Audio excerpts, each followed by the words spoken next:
तो फ्रेंड्स, जय माँ बगला की जानवासी। गेस करो इस वक्त मैं कहाँ हूँ, मतलब सोचो मैं कहाँ हूँ इस वक्त। कल अमावस्या थी, आज अभी अमावस्या है। आज पूरा दिन अमावस्या का मान रहता है, लेकिन अभी 1 बजे अमावस्या पूरी हो जाएगी। 31 मार्च को अमावस्या 12 बजे लगी थी और अभी 1 बजे अमावस्या पूरी हो जाएगी। और मैंने अमावस्या की पूजा बखूबी बहुत अच्छे से एक ऐसी जगह की है जहाँ पे किसी ने सोचा नहीं होगा। सबको लग रहा होगा ना विद्या देवी या क्या बोलते गोराई में होगी, कुछ कर रही होगी। आपको पता है मैं कहाँ हूँ इस वक्त? मैं इस वक्त अक्कलकोट में हूँ, स्वामी समर्थ के मठ में हूँ। मैं आज रात को ही यहाँ पहुँची हूँ 5 बजे। आज सुबह 5 बजे पहुँची हूँ और पूरी रास्ते हमने पूरी पूजा करते आए हैं। और सोलापुर में हूँ इस वक्त मैं।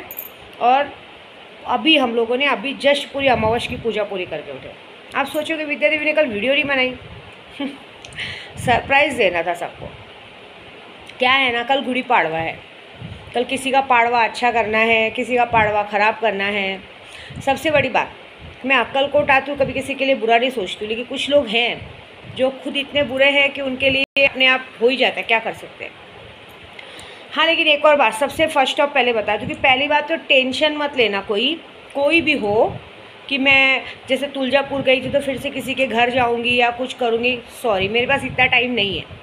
मैं यहाँ पे सिर्फ और सिर्फ अपने काम और यात्रा के लिए आई हूँ। उस वक्त भी मैं अपने काम और यात्रा के लिए गई थी, बस किसी के बहकावे में आके फालतू में चली गई थी। लेकिन तो भी मैंने मंदिर के दर्शन किए थे। मैं घर तक तो नहीं गई थी, लेकिन हाँ ये था कि किसी के बहकावे में आ गई थी। तो क्या होता है बोले, मैं बुराई का अंत बुराई से ही होता है।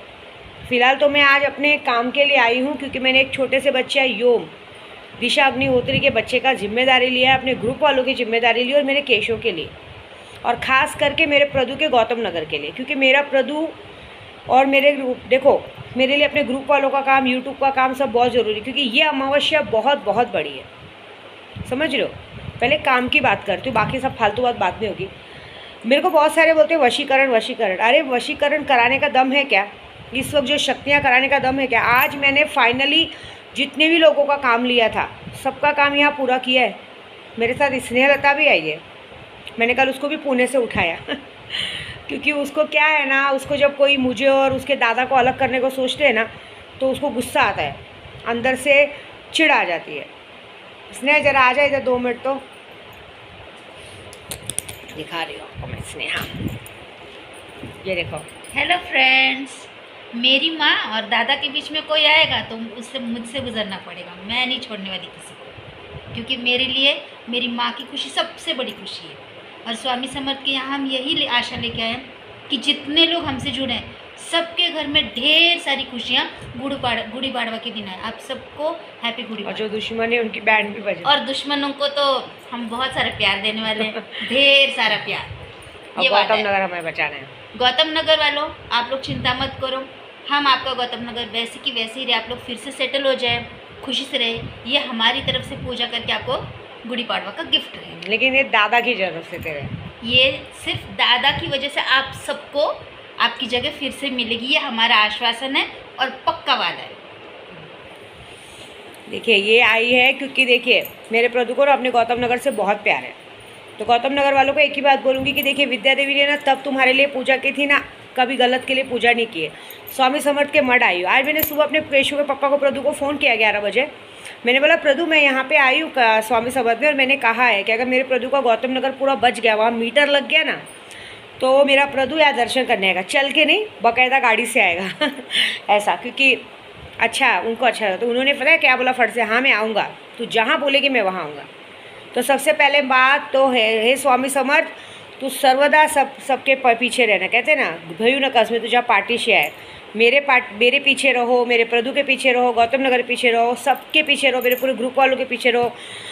दिशा अग्निहोत्री का पूरा जो बच्चा ठीक से चलने फिरने लगे, मेरे ग्रुप वालों के लिए अच्छा सोचो। जो मेरे ग्रुप वाले मेरी बात मानते हैं अच्छी बात है, जो नहीं मानते हैं ना उनके साथ वो करो जो आप कर सकते हो, क्योंकि गलत को गलत की सज़ा देनी है। मेरी मेहनत का फल, मेहनत का वो लोग गलत फ़ायदा उठाते हैं, उनको सज़ा दो। बाकी अमावस्या का सबका जो शक्तियों का काम है वो अच्छा हो गया है, सब अच्छा है। देखिए देखो, मैं जानती हूँ कि वहाँ कुछ पॉलिटिक्स या किसी ने भी मिलकर एक जगह तोड़वाई होगी, लेकिन वो जगह पॉलिटिक्स की वजह से नहीं टूटा है, किसी के पायगुन की वजह से टूटा है। मैं कल भी बोलती थी, आज भी बोल रही हूँ, वहाँ किसी का पायगुन इतना ख़राब है, उस पायगुन का मुझे बहुत साल भर 2 साल पहले ही पता चल गया था, साल भर पहले, कि जैसे ही साल पूरा होगा इस घर पे, इधर यहाँ पे, इस जगह पे मुसीबत आएगी, और वो निकल चुकी है। अब एक बार टूट चुका है, लेकिन ये विद्या देवी का वादा है कि आगे के आने वाले दिनों में बिल्कुल भी ऐसा नहीं होगा, क्योंकि आपका केशव आने वाला है। मैंने तकिया इसलिए रखा कि पेट बहुत दिखता है और सब लोग मुझे मना करते हैं। मैं सिर्फ और सिर्फ यहाँ पे अपने पूरे ग्रुप वालों के लिए आई हूँ, पूरे यूट्यूब वालों के लिए आई हूँ, और कि सबका साल अच्छा जाए, आगे वाले आने दिनों में लॉकडाउन बिल्कुल ना लगे। मेरा केशव से सलामत है, क्योंकि सबसे ज़्यादा मेरा केशव सबकी आँख में खटक रहा है। ना वो मेरी आँख में खटकता है, ना मेरे प्रदू के आँखों में खटकता है, किसी के नहीं, लेकिन कुछ लोग हैं जिनकी आँखों में खटकता है, तो स्वामी देखेंगे उनको। मेरे कहते ना, मैंने ये भी कहा है, सिर्फ यहाँ ही नहीं, मैंने कहा है सप्तशृंगी माँ, तुलजा भवानी माँ, एडेश्वरी माँ, काड़ू देवी माँ, एकवीरा माँ, है ना, धनाजी भाऊ, धावजी भाऊ, हाँ सॉरी, धावजी पाटिल भाऊ, मैं आपको वादा करती हूँ कि मेरा केशव अच्छे से हो जाएगा और गौतम नगर बच जाएगा ना अच्छे से, मेरे सारे ग्रुप वालों का अच्छा होगा ना, तो मैं आपको फिर से मेरे प्रदू के साथ दर्शन करना होगा। मेरा प्रदू अपने बच्चे को कंधे पे उठा के दौड़ते दौड़ते आप लोगों के यहाँ दर्शन करने आएगा, और वो गौतम नगर बचा दो। क्योंकि देखिए, मेरे लिए मेरे प्रदू की खुशी से ज़्यादा कुछ नहीं है। मेरा प्रदू खुश रहे, अच्छे से रहे। मेरा गुस्सा सिर्फ क्या है मालूम है, कि वहाँ के लोग उनको जो यूज़ करते हैं ना, प्लीज़ वो मत करो। मेरे प्रदू को, आपको जो चाहिए, पैसा चाहिए, जो चाहिए आप बोलो, विद्या देवी आपकी भाभी है, आपको देगी, लेकिन उसको यूज़ मत करो, क्योंकि मैं उसको उस तरह से मेहनत करने नहीं देती हूँ। इतना तो विद्या देवी कमा लेती कि अपने बच्चे और पति को मेहनत करने नहीं देगी, लेकिन जो लोग यूज़ करते हैं उनको, और जो लोग, और यहाँ तो कहते हैं नेकी कर दरिया में डाल, यहाँ हम लोगों को किसी के पति से मिलाते हैं, 3-3 4 साल हो जाता है पति छोड़ के जाने वाला। देखना, ये वीडियो अच्छी वीडियो बन रही है ना, तो मेरे प्रदू को कोई नहीं बताएगा कि तेरे नाम पे वीडियो बनी है, लेकिन कुछ बुरी बनेगी ना तो फटाक से बोलेंगे, अरे देख नाम ख़राब कर रही है। मुझे पता है सबसे बड़ा कौन है, उनके घर में एक चूतिया है, मैं तो उसको हमेशा गाली दूँगी, क्योंकि वो मुझे और मेरे केशव के पापा को हमेशा अलग करने को देखता है। उसको बहुत शौक है सबकी बीवियों पर नज़र मारने का, ऐसा बात है। कोई बात नहीं, जान दो, मुझे किसी के लिए गलत नहीं बोलना है, लेकिन ये है कि मेरे प्रदू की इच्छा है वहाँ रहने की, तो बस हम करेंगे ये जो भी। मेरे प्रदू का औरतों को भी बोलूँगी, कुछ औरतें हैं ना वहाँ की हैं जो है फालतू। मेरे केशव के पापा को हर औरत अच्छी लगती कि नहीं, अच्छी है, कुछ गलत नहीं है, मेरे को नहीं मालूम कौन कैसी, मैं किसी के लिए गलत नहीं बोलूँगी। लेकिन एक और बात, तुम अगर मेरे केशव के पापा को, प्रदू को दादा समझ के देखोगे ना, कि मेरा दादा है, क्योंकि उसको ऐसी भी भगवान ने बहन नहीं दी है, तो अगर उसको भाई की नज़र से देखोगे तो विद्या देवी में वादा है, विद्या देवी तुम्हारी भाभी है, तुम्हारी बेटियों की शादी में, तुम्हारे बच्चों के स्कूल में, तुम्हारे हर जगह पे, आड़े गाड़े जगह कहीं कुछ मदद है, हम ज़रूर मदद करेंगे। और उसको भाई की नज़र से देखो, कैसी भी मदद चाहिए आपको मिलेगी, वो आपकी भाभी यहाँ से वादा करती करेगी। स्वामी समर्थ क्या बोल रही हूँ, मुझे भगवान ने पैसे की कमी नहीं दी है, लेकिन मेरे दिमाग पे नहीं आने का। पिछली देखो, मैं एक बात बताऊँ, मैं अपने केशव के पापा से कुछ नहीं छुपाती, मैं उन्हें सब बताती हूँ। तो उन्हें ऐसा लगता है, सबको लगता है कि वो कुछ बताती नहीं बताती है, मैं सब बताती हूँ, उनको हर बात बताती हूँ, समझ रहे हो। तो उसमें क्या होता है, उनको लगता है, सबको क्या लगता है कुछ बोलती नहीं है, हर हमेशा मैं इसी बात से बचती हूँ। क्यों, हम जब सच बोलते हैं ना, देखो अभी मैं बीच में तुलजा भवानी गई थी, किसी से मिली, किसी को क्या क्या दिया, क्या क्या चीज़ें दिलाई, मेरे केशव के पापा को सब पता था, लेकिन उनको बुरा क्या लगा मालूम है, कि मैंने बताया उनको, और लेकिन जिसने सारी चीज़ें खरीदी ली, वो आँख से आँख मिला के, मेरे केशव पापा उसके सामने भी गए, आँख से आँख मिलाया, लेकिन उस इंसान ने मेरे केशव पापा के सामने बिल्कुल भी एहसास नहीं होने दिया कि हाँ तेरी बीवी मुझे आई थी, तेरी बीवी ने मुझे मिली और ये सब किया। वहाँ तक कि जबकि वो बोलने भी जा रहे थे, कुछ तो ऐसी बात निकली थी साड़ी के सेल की बात, कि साड़ी का सेल लगा, तो वो बोलने भी जा रहे थे कि तुम लोगों को साड़ियों की क्या कमी है। उनको गुस्सा इस बात का था कि तुम लोग अगर अपनी मेहनत कर लेते तो बुरा नहीं लगता, तुमने मेरी बीवी को चूतिया बना के सामान लिया, ये बात का बुरा लगा। और सबसे बड़ी बात, मेरी गलती, मैं जल्दी सबकी भावनाओं में बह जाती हूँ, मुझे मना किया गया था किसी की भावनाओं में बहो मत। मेरे पूरे ग्रुप वालों ने किसी इंसान के लिए काम किया था कि किसी का पति उसके पास आके हमेशा अच्छे से रहे, हमने उसको दुखियारी समझा था कि चलो, मेरे पूरे ग्रुप वालों की वजह से उसका पति उसके पास आया है, समझ रहे हो। ऐसे नहीं आया, नहीं तो ज़िंदगी बीत जाती, एड़िया रगड़ लेते, आता ही नहीं। क्योंकि देखिए, मैं किसी के लिए गलत नहीं बोलूँगी, मैं किसी के लिए कुछ जानती नहीं हूँ, मेरे तो इंसान अच्छा है, लेकिन ऊपर का कहते हैं ना, नसीब खराब, कुछ भी हो सकता है। तो अभी देखो मैंने क्या किया, मैंने जिस तरह से लाके दिया था ना, क्योंकि सामने वाले का जब काम हो गया ना तो उसने मुझे दूध में से मक्खी जैसा निकाल के फेंक दिया। उसके बाद वो दिन है और आज का दिन है, उस इंसान ने मुझे कभी फ़ोन करके थैंक यू भी बोलना ज़रूरी नहीं समझा। ये बात है। और जितने लोग इसके बीच में साथ में थे ना, उन सबको विद्या देवी ने सज़ा दे चुकी है, दूंगी नहीं। अघोरी से एक और बात बोलती हूँ, अघोरी से पंगा लेने से पहले एक बात सोचना, अघोरी जब अपनी औकात पे आता है ना तो अच्छे अच्छों की हस्ती बिगाड़ देता है। तो इस बार विद्या देवी अपनी औकात पे, देखा ना काला कपड़ा पहनी मैं, इस बार विद्या देवी ने अपनी औकात दिखाई है। डीसीपी है कहाँ, बीपी की गोली लेके सो रहा है। मेरी तो तबीयत ठीक नहीं है, मैं तो अक्कलकोट आराम करने आई हूँ। सही है ना, मेरी औकात देखो अब तुम कैसी हूँ मैं। मैंने 50 बार बोला, क्यों गांड में उंगली करने का, क्यों मेरे और प्रदू के बीच में आने का। कोई भी हो, नज़र से नज़र मिला के बोल रही हूँ, सोचो किसको बोल रही हूँ। अरे अच्छा खासा मिलता है, बैठ के खाओ पियो आराम से रहो ना। हर चीज़ फ़ोन जाता है आ जाता है, फिर भी गांड में उंगली। सारा चीज़ भी चाहिए, हाँ सब कुछ चाहिए, पैसा चाहिए, कपड़ा चाहिए, सब कुछ चाहिए, लेकिन विद्या देवी नहीं चाहिए। फालतू में अभी प्रदू से अलग करवाने का है ना। तो अभी विद्या देवी क्या करेगी, जैसे जैसे तुम लोग सब लोग मुझे मेरे प्रदू से अलग करने को सोचते हो, मैं तुम्हारी सबसे प्यारी चीज़ छीन लेती हूँ। और छीन लेती हूँ क्या, कर दिया हमने काम रात को। आपको क्या लगता है, मैंने कल काम करते करते आई। मैंने अपने धावजी पाटिल बाबा को रास्ते भर सिगरेट अगरबत्ती दारू पिलाते आई हूँ कि बाबा जी दिखा अपना चमत्कार, दे साले लोग को झटका। इस सही बोल रही मैं। इसका सबसे बड़ा श्रेय जाता है कि अन्नू जी के साथ उनका एक चेला गया था मेरे साथ, उसने जो सब पूजा कराया वो अच्छा। और मुझे अपने बॉडी वाले शख्स पे पूरा भरोसा है इन सब का, क्योंकि सारे रूप एक ही हैं, सिर्फ भगवान ने नाम अलग अलग दिए, सारे रूप एक ही हैं। ये बात है।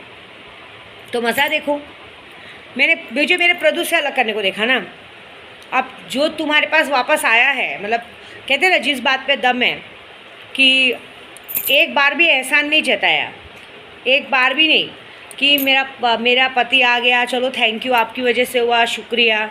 नहीं, दूध में से मक्खी जैसे एक मतलबी इंसान होता है ना, क्या करने का है। मतलबी इंसान किसको दिखाया, मुझे लिख के लेना। ये जयंती आने के पहले वो आदमी अगर यहाँ से ज़िंदगी भर के लिए नहीं भागा तो मेरा नाम बदल देना। मैं तो जयंती बहुत लंबा बोल रही हूँ, उसके पहले ही कांड हो चुका रहेगा। और लिख के लेना, अगर कोई भी माइका लाल, पुलिस, वकील, पुजारी, पंडित, कोई भी अगर उसको वापस आया आजीवन ज़िंदगी भर, तो इस विद्या देवी को चप्पल से आके मारना। और एक ही बात की सज़ा मिलेगी, झूठ बोलने की, दगा देने की। तुम अपनी ज़िंदगी में क्या करते हो मुझे कोई लेना देना नहीं। मैंने 50 बार बोला है, मैं अपनी ज़िंदगी में खुश थी ना, बीच में आके उंगली किया ना, बात ख़त्म। अब देखो मज़ा, अगर वो इंसान भाग जाएगा और उसके बाद ज़िंदगी भर इधर आ गया ना, मैं बोल रही हूँ नाम बदल देना, समझ जाना। अरे वो तो हमने खींच के लाया था, नहीं तो ज़िंदगी भर शक्ल पे थूकता भी नहीं, शक्ल उस लायक भी नहीं थी कि इंसान थूके, समझिए। लेकिन तो भी हमने अच्छा समझ के किया। और तुमने ये भी नहीं सोचा एक बार कि ये अघोरी है। और भी एक दो जन हैं जिन लोगों को बहुत गांड में चर्बी है, अपने आप की जय करवानी रहती है कि अरे क्या कर लेगी। मेरे केशव ने कुछ नहीं बिगाड़ा था, लेकिन अब देखो विद्या देवी ने अपनी औकात दिखाई है। मैं सच बोलूँ ना, मैं यहाँ पे अक्कलकोट एक शांति के लिए आई हूँ, अपना पूजा भी पूरा करने आई थी, क्योंकि वहाँ रहूँगी तो मुझे पूजा करने मिलेगा नहीं, रात को बैठने मिलेगा नहीं। मैं यहाँ आकर चुपचाप पूजा कर रही हूँ। मैं यहाँ पूजा भी पूरी की हूँ, अब पूजा का रिजल्ट भी आएगा। और भी बहुत सारे दुश्मनों को सही किया है। अभी ये वीडियो देखने के बाद सबको जोर का झटका लगेगा, अरे ये कहाँ है, यहाँ कब चली गई। मैंने क्या कहा, अमावस्या में मेरी माँ से ज़्यादा, मुझसे ज़्यादा मेरी माँ को फिक्र रहती है। मेरी माँ मतलब मेरी विंध्यवासिनी माँ, मेरे स्वामी समर्थ बाबा को दर्शन, क्योंकि देखो उनको चिंता है, इसलिए उन्होंने मुझे यहाँ बुला लिया। ऐसी बात है। रहो खुश रहो। मुझे इतना पूरा भरोसा है अपने भगवान पे कि मेरे बॉम्बे पहुँचने तक, क्योंकि मैं अभी बॉम्बे नहीं आऊँगी, मेरे लोगों का काम हो चुका है। मेरे बॉम्बे पहुँचने तक जो चमत्कार होगा ना, वो बहुत ही बड़ा और बहुत ही भयानक होगा। मज़ा देखो क्या होता है। मैंने तो अभी 14 अप्रैल बहुत लंबा बात बोला, उसके पहले देखो मैंने पहले ही कहा था, मेरा बिगाड़ोगे मैं तुम्हारी जयंती बिगाड़ दूँगी। वादा किया था ना, वादा पूरा किया। मैंने 50 बार बोला है, मेरा प्रदू बहुत भोला है, वो बेचारा किसी के बीच में नहीं बोलता है। तुम उससे जान मांगोगे तो देगा वो, लेकिन फिर भी उंगली करो उंगली। अरे मेरा एक बात बताओ, तुम सब लोगों को मनाना चाहिए, खुशी खुशी मेरा बच्चा, मेरा केशव आएगा। देखो मुझे पूरा विश्वास है मेरा केशव आएगा, स्वामी समर्थ देंगे। इधर मड में बैठी हूँ, मेरा स्वामी समर्थ मेरे मुँह की लाली रखेंगे। मेरे हाथ में एक छोटा सा बच्चा देंगे जो पूरा डुप्लीकेट मेरे केशव के पप्पा का जैसा होगा, नाक आँख नक्श सब, हाथ पैर सब मेरे जैसा बिल्कुल नहीं होगा। आप देखना मेरा आँख नाक कान उसको कुछ नहीं मिलेगा, ऐसा लगेगा कि प्रदू में से काट के एक और प्रदू को बाहर निकाला है, सेम टू सेम कॉपी रहेगा, बोलना नहीं पड़ेगा। लेकिन एक बात ज़रूर है, विद्या देवी ने इस बार अघोरी, ये अमावस्या बहुत बड़ी है, अघोरी ने अपनी औकात दिखाई है, ये बात पक्की है। हाँ, और कुछ तो जलन के मारे भड़काते हैं, जलते हैं ना, उतना गहना पहने, पैसा लेते घूमता है। क्या है ना, सबसे बड़ा जलने वाला तो उनके घर में ही है, एक कुत्ता भड़वा मादरचोद। हाँ, मैं तो उसको तो हमेशा गालू, वो उसको क्या जलन है कि साला मैं दिन भर गधा मजूरी हम लोग करते हैं, ये चूतिया बैठे बैठे 2-2 बीवी है सुंदर सुंदर, एक बीवी को तो ऑलमोस्ट चलो है ही, 2-2 बीवी है सुंदर सुंदर, अच्छा खासा पैसा है, ना कमाने जाना है ना कुछ, आराम से बैठना। अरे कमाने क्यों जाएगा, वो खुद 3-3 4-4 नौकर रखा है, मेरे घर में 2-2 3-3 नौकर है, सबके घर में सबका 20-25 हज़ार पगार है, 25 हज़ार पगार है, वो क्या नौकरी पे जाएगा, वो तो सबको खुद ही बैठ के पगार देता है। ऐसी बात है। मेरा प्रदू तो खुद दिन भर अपने दोस्तों को पार्टी देता रहता, कोई बोलेगा ये करो वो करता है। मेरे प्रदू का एक बार जो भी औरतें उस पर गलत नज़र डालती ना, गलत नज़र डालोगे तो तुम्हारे भूसड़े पे तेजाब डाल दूंगी मैं, ये बात पक्की है। लेकिन अगर भाई समझ के देखोगे ना, दादा समझ के देखोगे ना, तो पक्का है सर आँखों पे रखूँगी, तुम्हारी बेटियों की शादी, तुम्हारे बच्चों के स्कूल का खर्चा सब मैं देखूँगी, मांग के देखो। हाँ मुझे पता है, मैं भले बोल रही हूँ, लेकिन मेरे प्रदू देने नहीं देगा। मेरे केशव के पापा की आदत है, अगर उससे कोई 5,000 मांगेगा ना तो बोलेगा नहीं मेरे पास 1,000 रुपये दूँ क्या। वो खुद ही एक बच्चे है और बहुत प्यारे से बच्चे हैं, मैं उनसे भी नाराज़ हूँ, ध्यान ही नहीं देते मुझ पर। तो रहो अच्छे से अकेले। अब छोड़ के आई हूँ 5-6 दिन, क्योंकि इस पहले भी मैं पूरा महीना हूँ नहीं, अब मेरा काम का टाइम है। क्योंकि देखो बच्चा होने के पेट में मैं अपना काम नहीं छोड़ सकती। इस बार मैंने सोचा इस बार रामनवमी में आप सबको अयोध्या में दिखाऊंगी। इस बार मैं पूरा महीना बाहर रहने वाली हूँ, काम ज़्यादा ज़रूरी है, क्योंकि अगले महीने मुझे कामाख्या जाना है और मेरे बच्चों को लेके जाना है। तो उस कामाख्या जाने के लिए, कामाख्या मंदिर में केशव को लेके जाऊँगी, तो भाई मुझे भी तो मेहनत करनी पड़ेगी ना, 2 पैसे तो हमें भी चाहिए, काम करेंगे तो ही 2 पैसे आएंगे। तब तक दिशा अग्निहोत्री का बच्चा भी ठीक हो चुका रहेगा। तो मेरे बच्चों को घुमाने ले जाऊँगी। विद्या देवी अपना सेकंड हनीमून मनाने जाएगी। फर्स्ट हनीमून तो घर पे ही मना था नशे की दुनिया में, सेकंड हनीमून मनेगा बर्फ़ की वादियों में केशव के साथ। केशव को उसके भाई बहन संभालेंगे और मुझे मेरा प्रदू संभालेगा। हम लोगों ने सोचा बर्फ़ की वादियों में वो पानी पूरी में क्या होता है, हाँ विस्की की बोतल लेके जाएंगे, पानी पूरी में बर्फ़ डालेंगे और विस्की डालेंगे और 2 जन पिएंगे, मज़ा आएगा। और जलने वाले जलेंगे, सच बोल रही हूँ, क्योंकि मेरे को मुझे पता है मेरा केशव होने के बाद ना मेरा प्रदू मुझे कहीं जाने से, मेरे प्रदू तो सामने से एक्साइटेड है, झूठ नहीं बोलूँगी, पूरे दिन मेहनत करूँगी। इस बार कामाख्या विद्या देवी सिर्फ अपने बच्चों के साथ घूमने जाएगी, माता जी का दर्शन तो करेगी, भाई मेरी पढ़ाई बाकी है। अभी ये स्वरूप है, इस बार कामाख्या जाएगी तो स्वरूप ही चेंज हो जाएगा। पूजा भी करूँगी और अपने प्रदू के साथ सेकंड हनीमून भी मनाने जाऊँगी। दूसरा केशव नहीं लाऊंगी, टेंशन मत लो, पैकअप हो चुका रहेगा। एक ही केशव भारी है, क्योंकि एक ही प्रदीप धावरे बहुत भारी पड़ रहा है, दूसरा प्रदू आ रहा है बस, और फिर सब लाइफ सेट। लेकिन हाँ उसके पहले ज़रा 2-4 लोगों को भगा दूंगी, गौतम नगर बचा लूँगी। क्योंकि देखो जहाँ स्वामी समर्थ खड़े ना, क्या भरोसा स्वामी समर्थ ही कोई रूप लेके पहुँच जाए कि नहीं ये तोड़ना नहीं है। देख लेना, वादा है मेरे स्वामी समर्थ तक, मेरे प्रदू और प्रदू के साथ पूरे गौतम नगर में जो मेन आदमी है सब यहाँ पे स्वामी समर्थ को आएंगे दर्शन करने, और मैं लेके आऊँगी अच्छे से। तो मेरा प्रदू अपनी फॉर्च्यूनर गाड़ी में बैठ के स्वामी समर्थ के दर्शन करने आएगा, बस ये। बाकी आज के लिए अमावस्या की पूजा जिनके लिए हुई है, जो लोगों ने मुझे काम दिया था उनके लिए गुड लक, और कुछ लोगों के लिए बैड लक। मेरे ग्रुप में जितने लोग मेरी बात मानते हैं उनके लिए गुड लक, जो नहीं मानते हैं उनके लिए कल की गुड़ी पाड़वा एकदम बेकार है, ये मेरा वादा है। बस ऐसा होगा जो सोचे नहीं होगा, क्योंकि मैं इतनी मेहनत करने के बाद भी 10 बार मैसेज करती हूँ तो लोग मुझे पागल में गिनती करते। अब देखो मैं कैसे पागल में गिनती करती हूँ, बस वेट एंड वॉच, मज़ा देखो। जय माता दी।